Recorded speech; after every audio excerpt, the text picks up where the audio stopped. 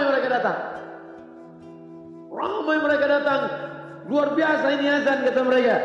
Karena kalau sudah azan ini yang pasti nanti imamnya.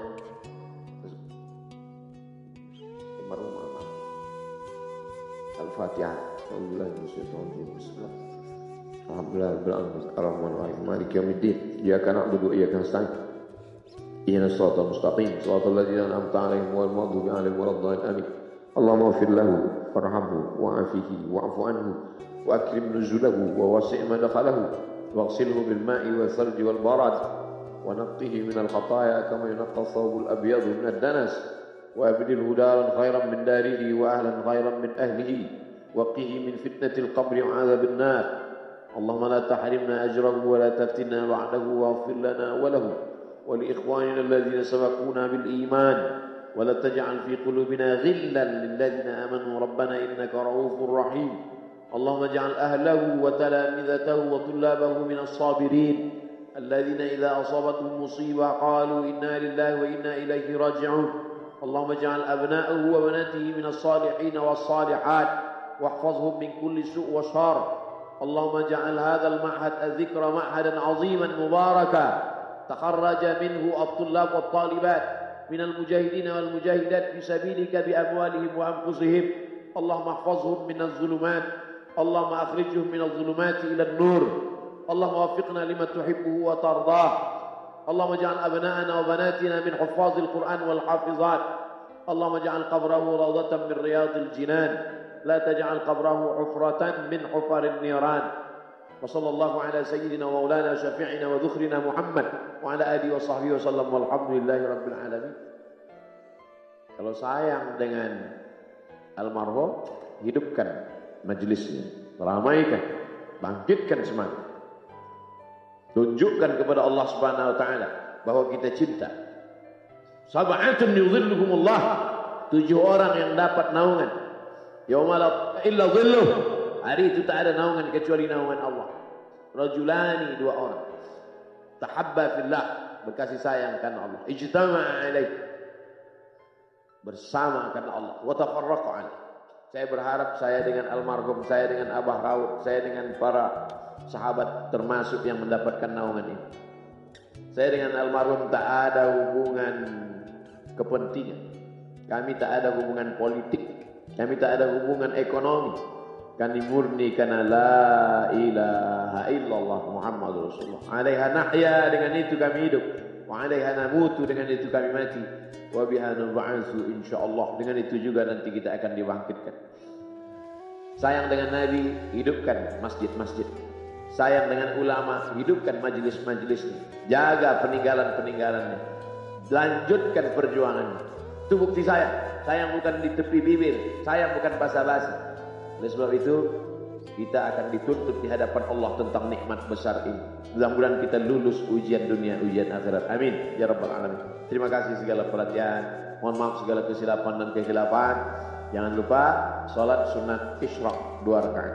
Terima kasih. Wassalamualaikum warahmatullahi wabarakatuh.